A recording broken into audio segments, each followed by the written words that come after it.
मराठा समाजाला ओबीसी प्रवर्गातून आरक्षण मिळावं या मागणीसाठी मनोज जरांगे पाटील यांनी मुंबईच्या आंदोलनाचा बिगुल वाजवलाय।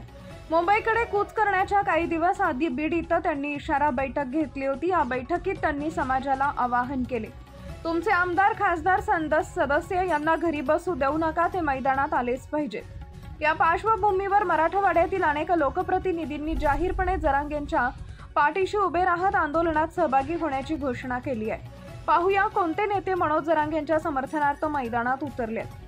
प्रकाश सोळंके, आमदार माजलगाव, राष्ट्रवादी काँग्रेस।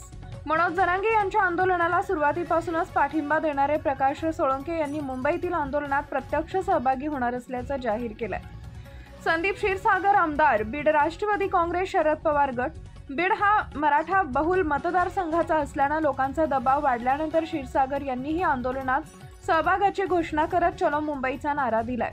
बजरंग सोनवणे, खासदार बीड लोकसभा, राष्ट्रवादी काँग्रेस, शरद पवार गट। जरांगेंच्या पाठिंब्यामुळे खासदार झाल्याचं सांगणारे सोनवणे यांनीही आंदोलनासाठी जोरदार पाठिंबा जाहीर केलाय। विजयसिंह पंडित, आमदार गेवराई, राष्ट्रवादी काँग्रेस। पंडित यांनी सोशल मीडियावर आणि भव्य पोस्टरद्वारे लोकांना आंदोलनासाठी मुंबईकडे जाण्याचं आवाहन केलंय। ओमराजे निंबाळकर, खासदार धाराशिव, शिवसेना उद्धव बाळासाहेब ठाकरे गट।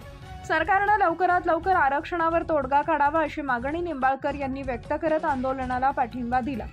कैलास पाटील, आमदार धाराशिव, कळंब, शिवसेना उद्धव बाळासाहेब ठाकरे गट। फेसबुक पोस्टरद्वारे मतदारसंघातील जनतेला मुंबई आंदोलनासाठी आवाहन केलंय। संजय उर्फ बंडू जाधव, खासदार परभणी, शिवसेना उद्धव बाळासाहेब ठाकरे गट। जाधव यांनी व्हिडिओ संदेशातून सरकारवर हल्लाबोल करत आंदोलनात सहभागी होणार असल्याचं स्पष्ट केलंय। मनोज जरांगे यांच्या प्रमुख मागण्या: मराठा कुणबी एक आहेत हे मान्य करून अंमलबजावणी करा, तोपर्यंत आंदोलन थांबणार नाही।